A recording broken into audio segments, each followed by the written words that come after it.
chiro wakaromba sekuru tacho vanona kubata kupisa vanogona hama uyai muzopona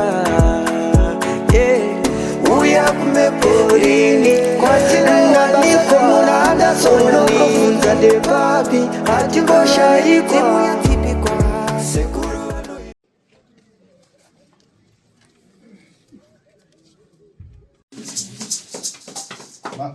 bagus. Ruya. Kamu jawab berapa? Ini na huyu na ni hawa tulimpo ni hawa ndi mama ndi mwana we ya mzazi ya mama. Murudano madengo. Anzi makadi masango mune kumba kunobviwa. Right. Nani? Gangana. Nawe kuyamba ukata manyabezi. Anzi ndichitarisa vazukuru akasike kutanga kufamba kung'anga. Asi panapa kusvika pasekuru ndike kutanga asi kufamba mung'anga akasike kutanga. Zoera mai anango kunyabezi mutira kupumurira. Anzi inyaya yechijairira vamwe kung'anga makuita kwekutambira makuita kwekuzororera.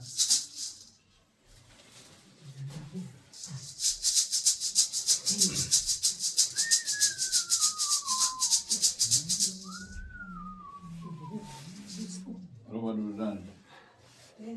Anzi wakadi muzukuru wangu Robert. Ndiripo sekuru maradi. Murudano madengo. Maradi musango. Haya masango muri kutichengetedza tasekuru. Wana masiku anaogweva vanokara vanhu.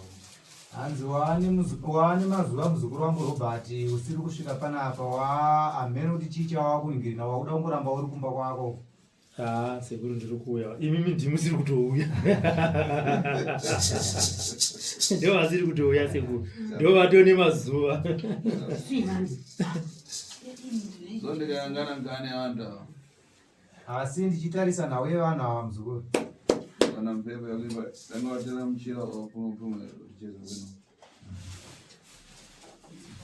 Anzi nawe vazukura pane mhepo yandiri kuona mhepo yakakura mhepo yakaipa. Wapumu maja. Itaiso maoko enyu.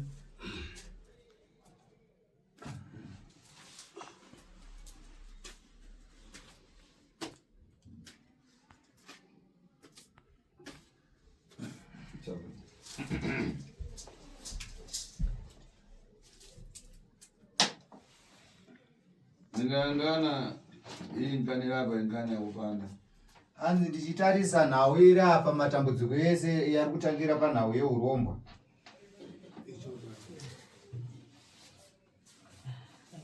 Asi wanangu watapata mamfana. Lero kukosa tutapanda ngona kuyamba ukanga. Anzi vamwe vakatobata mishonga vachiziva asi nhasi unoyo kana kuvataurira kuti iwo wakadai so wakaromba anototanga kutoramba ikako. Imeni sifamba ndishwara kubonzoti. Uyo aida nani kwa mkazi? Anzi kugogo vari kuita seyawo. Ini dzikamai mani. Ava goga ava. Mtete wangu nini andadzimba. Baba wangu nini ndabereka inini. Saka baba wangu nini waramba kufamba navo. Baba akafa arume wavo. Chikubva kwaviga arume wavo. Avanga kutaika njere saka daiti pane stress dzekufunga arume wavo. Saka Iwe nao ndikayangana manumwa madzina anu adarengana. Ndidzo dini? Anzi imi ndichitarisa kugara kwamukaita imimi vakadzi gogwa newe musikana ndikutarisa mazita enyu munenge mune mazita akafanana kai. nditete. Uyo ndisazita wako? Anzi ndikrista.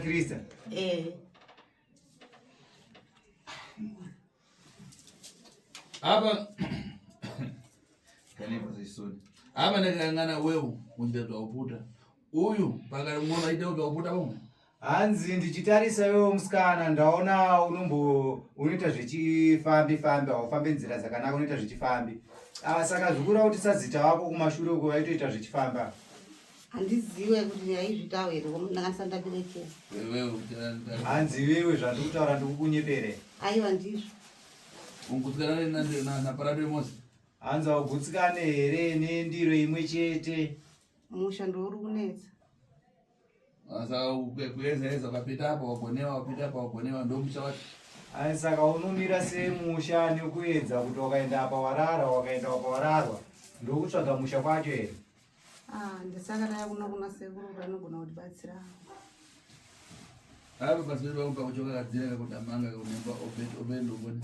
Hanzi apa paglazi rangu apa ndikuona zita riri kumhanya anonzi Obed ndiana. Ndimwana wawo. Ndoboni? Ndo Obed urani. Hanzi wakadii Obed? Ndiripo.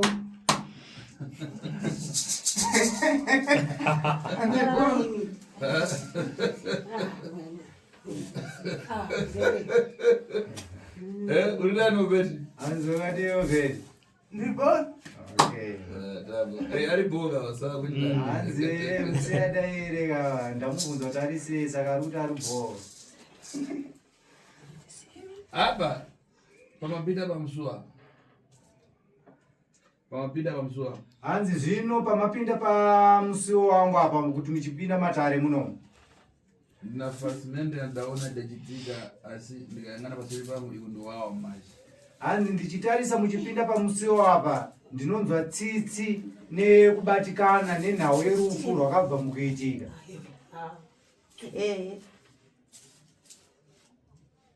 Vana vatsikana viri andaona adagwa namodhoro zado ade kufira pamozi. Hanzi ndikutarisa ndikuona pane mwanasikana anonzi Ruthi nemumwe futi anonzi Rasheo vakabva mukufa netsaona yeaccident yemotorbike. Wana wawo kuteta. Asi nawe kuti ndifuna kuyambira nkani pamenepo. Hanzi asi handisi kutaura kuti hanzi hapasiripo hangu pandichada kuti nditangire nhau yangu ndangoti nditaure zvandiri kuona mukupinda kwamaita pamatare mangu. Kani ndifuna kuyambira pana lapasha chitwa Temba roboni. Hanzi nhau yangu ndoda kuti ndiitangire pane mukomana anonzi Temba. Ndiani Temba? Hanzi wakadiko nhai Temba? Uyo rogara naye pafupi mbwana wako. Hanzi wakagara naye pasaidi pako ndiani wako? Uyo kazi. Mukadzi. Ndi mama. Ko ngorabati. Ko mukomana. Umunini. Ko mtsikana. Ko musikana. Ndi muzukuru mwana wa sekuru. Chabwino. So chanifuna ngocheza kwa hiyo ndifuna kucheza dzina. Hanzi zvakanaka nhai muzukuru wangu asi chandinoda kuti nditaure newe inhau yezita yanoda kuti nditaure newe. Dzina kana mvuto kana chani ndina dzina rikuchoka apa ndifuna kuti dzina rifuna ngondera mvuto pena ngondera muntu pena ngondera chani. Pane zita randiri kuona saka zita iroro ndorandoda kuti nditaure nezvaro zita iroro. Asi zita iroro handizive kuti izita remunhu here kana kuti izita renzvimbo here kana kuti izita renyika here kana kuti izita rei. Asi ndoda kuti nditaure panhau yezita iroro. Ndikuona mumanja mako munembo wa Gerardo. Hai ndiri kuona mumaoko mako iwewe ndiri kuona mukunyorwa kunzi Gerardo. Gerardo alikodi shuwa. Mvuto munodziva mese kuti Gerardo Hanzi zita iri munoriziva mese kuti Gerardo ande? Kwa hiyo ndikacheza kuti Gerardo nguboa yani. Iwewe kwauriwo Temba ndichibvunza kwauri kana ndakabvunza zita rekuti Gerardo unofunge mwoyo mako iwe Temba? Mwoyo wangu unogara ngorowa ine. Ngorowa chani? Sei uchirova mwoyo wako wakafunga zita rekunzi Gerardo? Pane zvakaitika pazita rokunzi Gerardo racho. Apa ndikayangana kani yako lapachi? Hanzi zvino ndichitarisa nhau yako chikomana. Uchitadzwa negosio? Unoita zvemabusiness. Mabango? Unoita zvematakishop. Umva ngani? Uri kunzwa nhau yandiri kutaura? Ya ndikuziva. Kuona mapatapata unafika kupaisa bare. Hanzi chiona zvino unhongwa kubata wakasvika kuurayisa hanzvadzi. Ndizomboziva. Wadani? Ndizomboziva. Kuti dani? Hanzi hauzi kuziva kuti ndakabaya hanzvadzi. Hanzi zvakanaka. Hamudana mangani ndo anofuna. Munhu ane nharo ndiye wandinoda. Sekuru saina ndikumbuzia. Kana kunocheza. Hanzi zvino nawe yandada kuti titaure. Wewe waipinda Nyambezi ate profita ate tatano tifuna kupanda asawaisowa. Hanzi iwewe wakambofamba uchienda kumaprofita, uchienda kun'anga, uchiita sei, uchida kuromba asi uchishaya.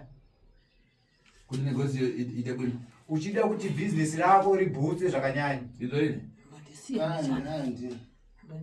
Okay. Ko ndikacheza mvuto itwa Pfingwe. Pfingwe. Hanzi ko ndakataura zita rekuti kupfingwe, nzvimbo zita rekuti kupfingwe unokuziva? Unzwa Pfingwe? Ndikuzive. Unzwa nini? Okay. Hanzi zvakanaka. Asi ndikayangana Pfingwe uko. Ndikayangana Pfingwe uko ndikona kuna rapasha ngane dazi raifika hapa aichemerwa Domingo. Hanzi sendataura nawe nzvimbo inonzi Pfingwe. Ndaona kwangu ine murume anga akakura chaizvo aine mhanza yakakura kusvika kugotsi kunoku. Munhu zita rake ainzi Domingo. Inini sekuru inini koko mukenda ikoko. Inini handiza kutombokuziva kuti ndakasvika kuenda kunoromba. Handiza kutomboziva. Ndipo ndo ndakaromba. Ndicheza kuti ine ndamvuto yandikuona asi kunembwa ina muntu. Asi nzvimbo inemba Pfingwe asina muntu mtaritari mashi. Asi muntu aita kwa Nyambezi. Asi ndikayangana dzina rake manyemake mukunemba Domingo. Hanzi inini handina zvakawanda zvandataura muzukuru. Ndangoti ndaona nzvimbo inonzi Pfingwe. Asi Pfingwe iyoyo ine murume murefu akakura chaizvo ane mhanza refu yakasvika kugotsi. Murume zita rake anonzi Domingo. Ndo zvanango ndatasa maoko make murume zita rake ndaona anonzi Domingo. Ndo zvanangotaura, ndakutaura zvakawanda. Ina ndomboziva. Iwe padaita accident wana ukareni kumalawi. Hanzi iwe pakaita accident ana Ruth yongo siri kumalawi here. Kumalawi bari ko. Ai. Ndukosha basi ndibodi mirando. Hanzi handisi kuti mhosva, ndangoti pakafa Ruth naRashi yongo siri kumalawi here. Kumalawi. Kana pafarasment rubobwera udango mandara kubiri basi. Kana parufu chaipo wanokwanisa kusvika wangoita zvekutumira mari chete. Handina kusvika. Tabwerani. Sei usina kukwanisa kusvika parufu? Pane zviringo zviri nandu baba. Uri pachito? Okay. Tobwera kumambuyo. Mbwaya kutamanga ikagwa iregerani kudzoti ndikutamangisa chakuti. Hanzi zvino takudzokera kumashure. Iyi mbwa ingamhanya kunyange yakadonha sei haikanganwi chairi kumhanyisa. Saka zvino ndakudzokera kumashure newe muzukuru. Zina uri Domingo ndajani. Zita rekuti Domingo iri haurizive? Ndirizive.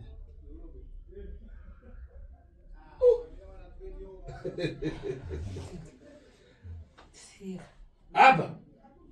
Okay. Iyi mvura ita Gerardo ndiyanoziva. Asi zita rekuti Gerardo ndora uri kuziva, Domingo hausi kuziva. Domingo handiziva, Gerardo unoziva. Chabwino. Apa ndofuna kutamanga newe. Hanzi zvino ndauda kuti ndifambidzane newe muzukuru wangu. Apa ndaona watamanga wafika mvuto yachemerwa Gerardo. Hanzi ndaona wamhanya wasvika munzvimbo iyoyo ine zita iroro kuti Gerardo. Apa ndayangana wangu wachoka kupfingwe. Hanzi ndichitarisa wanga uchibva kupfingwe. Ndikoziona Nyambezi kuti iyo ndoko ukatenge mudhaka wadindira mwana mung'ono nawe uzive kana nawo familia. Hanzi zvino uchibva kupfingwe ikoko wakaudzwa kuti kwauri kuenda uku kupfingwe kune zvawakapiwa ukanzi kwauri kuenda uku ndinoda kuti utore dhaga repaguva remwana mudiki. Asi dhaga iroro remunhu wausiri kuziva. Mufukura kufika pakapshamu. Hanzi wakaudzwa kuti ukasvika paguva iroro remwana mudiki iroro unofanirwa kurifukunura kusvika pakofini chaipo. Ungushadi mwana akashayadi zvishwadi vanext door. Wewe udatenga mdhaga mudindu. Amene vechiro adindira kudzori kuti udatenga mdhaga. Iwewe zvino wakaenda kunotora dhaga muguva remwana mudiki zvekuti varidzi vemutumbi iyoyo havasi kuziva kuti wakatora dhaga yo. Ukapasiwa mankwara ukazikumanisa na mankwara. Ndifuna kuti uchite kubiri na Nyambezi. Wakapiwa mushonga kuti mushonga uyu ndinoda kuti usanganise nedhaga iroro, wousanganisa kuti ushandise pakuita mari, kuti uite mari yakawanda zvichireva kuromba. Wakapasiwa mankwara paya wakagara na mtima. Pawakapiwa mushonga iyoyo Baba wako vanga warapenyu izvezvi tikuona baba wako havako. Warapasiwa mangwara mama wako nawo kufunda. Pawakapiwa mushonga amai vako vanga vasiri kupenga. Ukumva fara? Uri kunzwa here mashoko? Andikunzwa. Wapasiwa mangwara wapita kudindi watenga mdhaka uvanzi iyo ndoko habara wanangada gona munyumba iyo ndoko ukamwaya pamusuwo uone kuti amungaita kani machibesi. Zvinopiwa mushonga iyoyo, wakapiwa mushonga iyoyo zvakanzi unofanira kuenda nawo watora wasanganisa nemushonga muguva iyoyo unofanira kuenda nawo mumusha imba inorara baba vako namai vako omwaya mvura nedhaga repo ipapo pakati pemusuwo wawo ozoona kuti mangwana chii chinomuka chiitika. Uri kumwaya dhaga? Hauna kuzviita here? Ndini. Apa pauda mwaya mdhaga paakati ari kuromoka achifirisani? Pawakamwaya dhaga iroro hapasiripo pakabva pamuka pachifa baba vako here? Mama achiramba kufunda? Amai vako achitanga kupenga. Iwe kusikana Kristina? Kristina? Sekuru. Siku dafa pai vacho uyu nawe siku radayamba muka achipenga? Zuva rakafa baba vemukomana harisiro zuva rakamuka amai vake vachipenga futi? Chokwadi ndikatobva kunawiga patatanga ona teta kutotaika njeri saka taingoti vantu munharaunda angakucheza kuti penanga vamenyerwa chipikiri. Zvirikutoti vanhu mumusha vanga vakutotaura kuti pamwe ndiwo vauraya baba vavo murume aurayirwa chipikiri. Hungu sekuru zvaita. Saka uyo ndo zvinhu zvareka kuti vamakadagara nazvo kuti saka vantu vakuti uyu hakuzoti penango vantu zvasiripocheza kuti vantu varayirwa chipikiri asi uyo Temba aitoziva kuti mangwara aya ndindachita mangwara. Manje chionai nhasi unoyu zvese zvitemba zvaipinda munzeve dzake achinzwa kunzi kupenga kuri kuita mai vake vanofanira vakaroverwa chipikiri. Asi kurova kwaizoita hana yake inyaya yekuti ari kunzwa mashoko achinzi amai vanofanira vakaroverwa chipikiri asi achiziva kuti iwe una mukadzi here? Iwe naitemba une mukadzi here? Mukadzi handini. Saka zvanegosiyo kobiri kudya nani? Saka zvebhizinesi mari dzacho uri kudya nani? Ngoja ndega. Iwe musikana Sekuru. uyo pana Filiseri pai wake alibe kunyamura mama wake akaenda Dutch dia kana Thresh dia nao atapenda nao kawanyaraza. Akata kuradi. Iyo ripota kwa mama wako? Iwo unotakura mai vako here pakabva mukufa baba vako ukanoita 2 days nawo uchiti uri kuenda kunowanyaradza? Ndini. Uri kawanyamura? Iyo Kristian yako kawanyamura? Akatakura ndikaenda kanyaradza amai wangu. Saka tiri kupenga kapo. Saka kuita nani kana uri kawanyamura? Inzo arubati ngani ya kunyara ya kutamanda. Pada nyamura mamawa ndafuna dzika gejo manje. Dzika ise. Inde. Dzikai. Ine chitu atatu. Cha 1. Chabuna. Hanzi chiona Robert na wino yandada kuita pari Ndikenda pane zvakunyara zvakanyanya. Ikandori patsogoro paka. Ndori pamuyendo pake. Ndikenda kusuka. Hanzi zvinji zvinobuda pachena. Ane nhau dzakawanda dzaari kuhana panhau yake. Dzikai nadzo. Todilivana parane namo. Aye oyere aunde. Ore tojemana ni chakamire. Todilivana paranyara. Ayo onene aunde. Todilivana paranadiwe. Ayo tojemana ni chakamire. Onene onene aunde. Onene aunde. Todilivana paranuroi. Ayo tojemana ni chakamire. Ayo tojemana ni chakamire.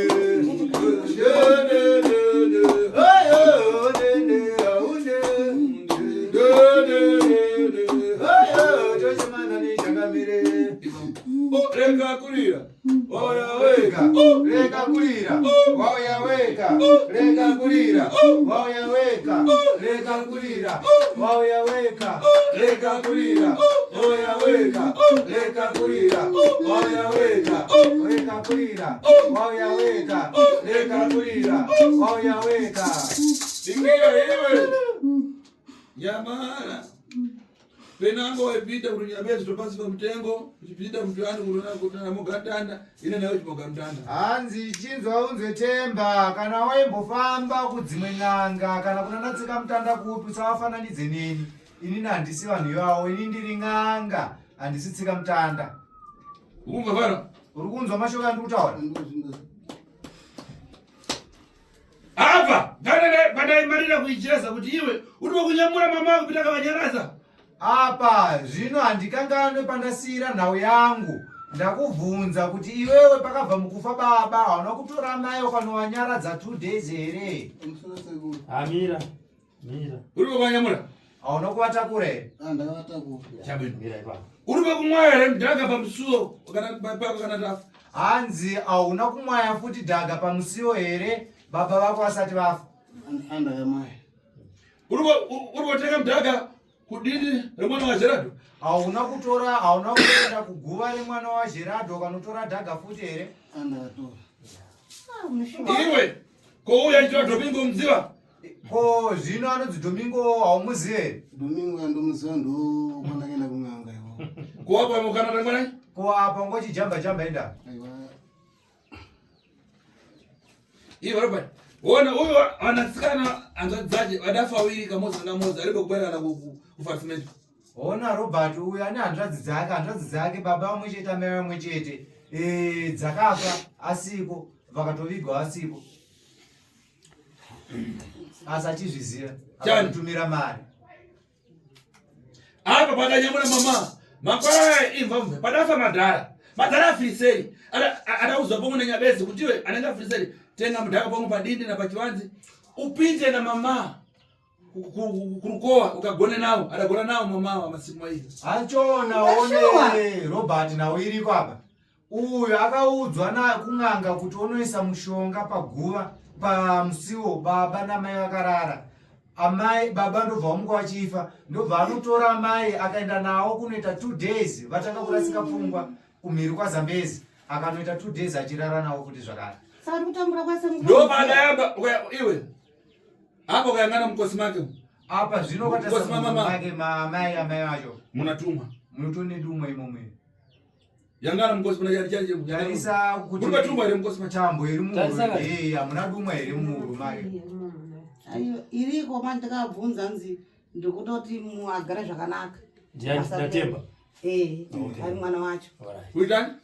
Tikaba akauya nawo namai wacho kubva kwanga akaenda nawo. Akauya nedumwe batamubvunza tiko dumwe rori ndirei andira kuti adzikame kuhwara kwakuita.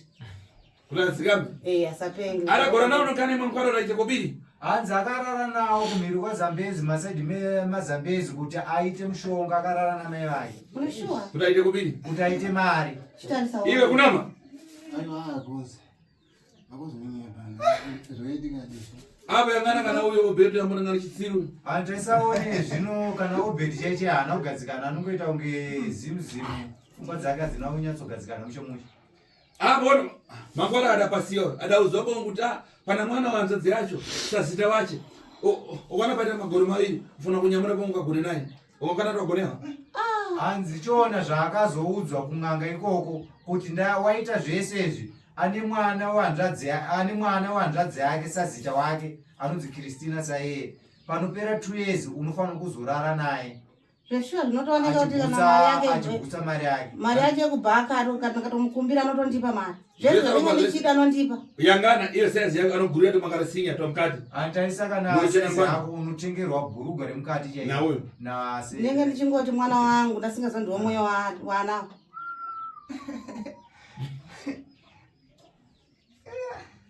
Temba. Mukazwa kugurira tomakarasinya?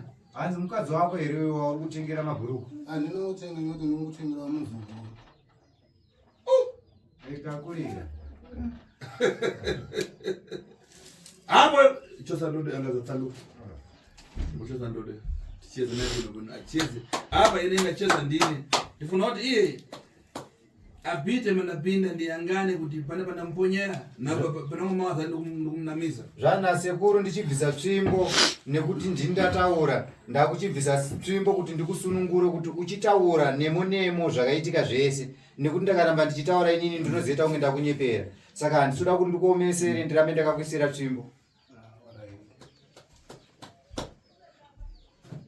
Okay, ndokufona. Okay. Pamfundisi. Kumwe musi wakafa mudhara nansi. Ndazosvika indota mudhara. Futi were ninge 3 days. Ndakandasvika mama ndichi. Aiwa watangira pakati. Mudhara akutanga kufa. Aiwa. Anafaika mudhara. Akafaika. Unaita sei usiku wake? taura kwawaka zvawakaenda Zitaura zvamukaita. zvawakanoita yakucheza kana wapinda kwa Domingo hanzi kana kuti tanga kutsanangura usati waenda kwa Domingo koda yamupata mwa Mankwara ngasingaite nekumuka wakambobata mishonga ingesiri kuita ndisati ndaenda kwa Domingo ndaenda pa gwari mwana wa Shirabu ndisvika ndatora dhaga ai ukanati wapita kugwara mwana wa Gerald udapiwa Mankwara na Domingo tikucheza kwa ngasati wambopasiwa Mankwara a Domingo Domingo dara kupasa Mankwara kuti ende gwa mwana wa Gerald kuti uzodzoka naro use umwe bamba hanzi kwa ndepi munanga waenda mashuro na wale Domingo mashuro kana anombenda kunanga nangu ai wafuna mzenga bongo tidzorere simba Taura chokwadi kwenda kunzvenga. Muda kuti futi muso chino mutaura zvakazvimwe zvakati. Taura chokwadi. Amungangoti vhurumu chimboenda kunanga wani mukatofamba dzimwe nganga. ya ndakufamba kuti munanga dzakawanda ndomubvunzo wase kunzvo ndokuti ndazokutanga ikoko ndafamba munhu dzakawanda dzakawanda muchitsvage ichitsvakuda kubatsira batsiri wachi nematambudziko achikuonera kuno matambudziko edu mama akupenga Asina kudhoma. sekutidzoserai tsvimbo ndakutokuenda hanzi mimi pamukatanga kuti cheza mama sata kubenga mazara sata business yenyu mimi kuti mite mashop ese ari kumba yaya amabve mena kunanga ere ni business yangu kuti ndifambe vana vangu ndini vakabuda vakaenda kufunction saka vali pakati pekufamba abva aita accident abatsiwa chinenzo ndiye Ruthi nani naRashel yokaruboni yongorwa ina ndiri kumire Zambezi ko Mankwara arazapa madhara nakuponesa amai kuda paswa nani ndatama mushonga ndakangowapa kuti ingotsikira pamba saka mwana kuseni patakamuka ndopona kaona mundara ira seadona ndopakatora gwara kumwana wa Gerald ndofanira zanatora gwari mwana wa Gerald ko Mankwara yogona na amai Domingo ndada kuzama kuti gona na amai kuti kubiri Domingo ndiyakanudza kuti Mankwara indakala na amai vakuti kunite mari soti ndandati mari sho Tembo uri kuti wakanotora mushonga wekudzikisa pamba pababa vako namai vako mushonga ndobvauraya baba wako isho kutanga ari kunyepa wa achisiri ava nofita akatora mushonga pakutanga achitsigira achiisa pamba pamai akazodzokera Mankwara adapa baba wako udaenda kwa Domingo kupasa Mankwara ukapita ukauzati ndoko katenge dini na mwana mng'ono ukatora madhaka pa mwana mdiki ukanong'aya papa baba wako kamuka achipa akamuka achitenga ando mushonga ndizvo ndapedza kutaura uri wokutsikisa pamba saka kwamukuri kutsigisa erewo ipapo ndakapiwa chite anzenda watsigise pamba sinoza kuti uchazopaidonezani Temba urapoyenza kutsigisa pamba alright ko uyu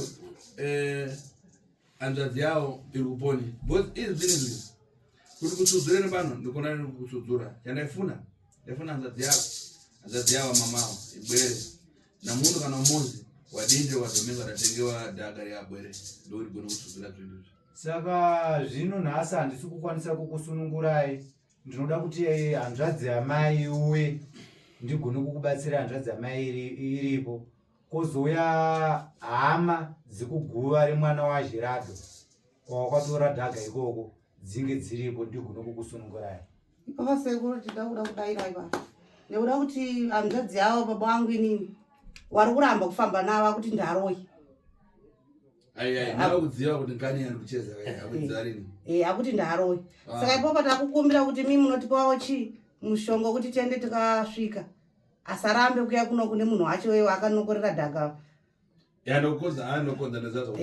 ndinokugadzirirai handiti vari kuramba kufamba nehanzvadzi yavo vachiti muroi havasi kuziva kuti akatoroiwa saka wafungwa kuti mukazovaudza kuti vakatoroiwa naTemba vangaramba anoramba anoti kunyepa kwenyu nekuda kuti vari kudoma ti warati diki takada sei takadya kungodoma nyama chichichi saka bharadzi avo manje saka inini sazvita ndanzva inini pakangochengetwa nevana vava vana vangu vada accident inini ndini sazita vavo saka inini vandaramba kuti tete vangu atambudzike ndo zita rangu riri papi riri apa saka inini ndazvipira ndati inini ndakangoti naingotambisawo foni saka ndangonyora pakati sekuru Tasvo ndakaenda kuChube anobatsira vanhu akawanda kuita sei akupora saka inini vandangozviti handei tinongosvika wamhere pakatotaika here pangati taike tinongoenda tichibvunza svika taita sei tasvika pano Saka tikuda kutoti atibatsire sekuru. Aya, mapeka mabasa. Naye mkomano. Ana mukadzi anongozi anobikira amai wa. Akuja. Ubeti. Mama akuja kwa biscuits. Anzobheti ndiye asina mukadzi. Ana kuti mukadzi. Anzi vese haana vakadzi, obheti andi ndiye anotobikira mai. Ndiye anotobikira mai wacho ndakagara ndabudawo. Temba akabudawo umubikira iyo karibu mushikatani. Iyo kapita kuuputa uyasara achipita. Anziwo kana oendawo kuchifambi obheti ndiye arusara achibika. Iyo kana uripo ndonotonzwa tsitsi nekuti ndisadzita. Bika. Saka Temba, uri kuti wewe wakapiwa mushonga wakatonzi neng'anga enda unorara namai vako. Mushonga ndakapiwa ndakapiwa nditi aichokwadi ndizvozvo. Ndobva wagamuchira mushonga. Ndagamuchira. Ndokutora amai vako. Vachiri kuchema. Guva richiri nyoro. Ndokuenda navo mhiri kwaZambezi. Ndizvo. Ndokuvabvisa bhuruku. Ndizvo. Ndokurara navo. Ndakarara nazvo. Aya ndofunga tiri kurota muno. Kona mangwara. Ye Christine. Mama wana udza zvachita. Amai angasiri uziva. Amai hauza zvauri. Kana iye anasira mushonga, kushandisa mushonga. Kushandisa ndo zvinoita mabasa emushonga. Yeah. Mabasa emushonga yake. Saka business iri kutofaya so Christine. Ndizvo mashopi avo kati mashopi takangowaka shopi nekunotengesera zvinhu kune imba yekugara. Saka shopi yavo imwe yacho neshopi nezvekudya neinotengeswa peturu. Akatogara abuda achingoti ndikungobuda anotondisire nini kuti sarai mama muchitengesa nini ndongoti pamwe kungondifarirawo semundinezera ame wake singazokuti akutotishandisawo tese kuti musaza makatomirirwa ndikatomirirwawo china muchitotengerwa zvemukati zvese ndikatotambira katondesa zvaachazobvisa iye saka uda kudaira taura Mimi munodya zvinhu ava ndichite basa rokubikira amai namukoma. Saka dai Temba mhiko dzawakapiwa ndizo Domingo dzedzekuti chii usaite chii nechii kuti mushonga wako ushande bhizinesi rako richifaya.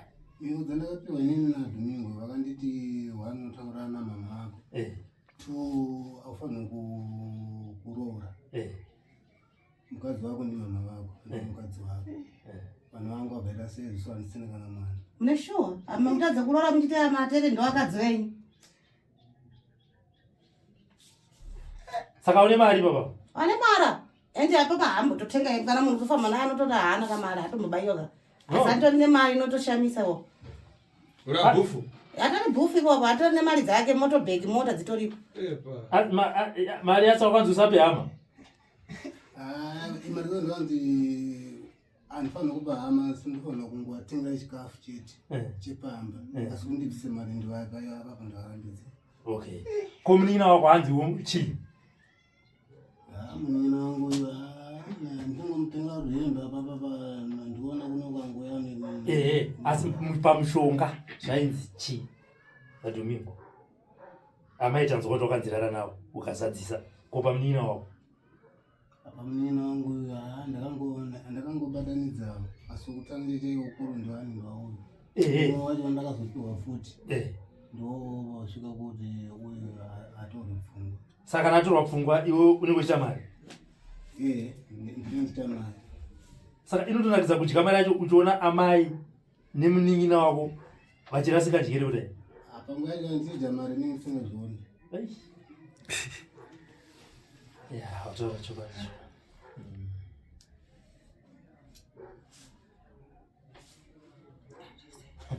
Saka zvanasekuru handisi kukwanisa kukubatsirai kusvika hama yaZheradho yauya panapa nehanzvadzi yamai baba vemusikana kuti vanhuwo nawo idzodzi. Ava nyangachite ndifuna kuti apinde kuimba mukati iyo akafunga izvo mushonga ambodindika basi ambozorora kufacha kwakuchita. Apa chandingakwanisa kungokuitiraiwo muzuva ranhasi ndechekuti munofanira kuenda kurumu yemukati uko vombonopfungaidzwa mushonga kubata mhepo kuti vasarambe vachivhunduka vhunduka. Pamusoro vesekuru ndiboko iye Themba wacho ari kuda here kuti dare riendere mberi kana kuti ada kuenda kumabhizinesi ake kunoita zvinhu zvake zvavakawirirana naDomingo? Inini zvimene izonga ndakuda kuti mhuri dzangu dzigare zvakanaka. Bhizinesi ndikutozoona kuti zvine dambudziko kwandiri inini mukadzi handina, vanhu chaivo handina, mama dzangu mama angu angorotomoka, munyana wangu angorotomoka, saka zvimene izvo ndakutozoona kuti hazvina kunaka. Asi akambeka akudza kuti Domingo ane mushonga webhizinesi ndiani? Haina kufamba-famba munhu. Wanga waona zvevamwe zvichiita ukabva kuti makazvifambisa sei ndokunzi enda pana Domingo.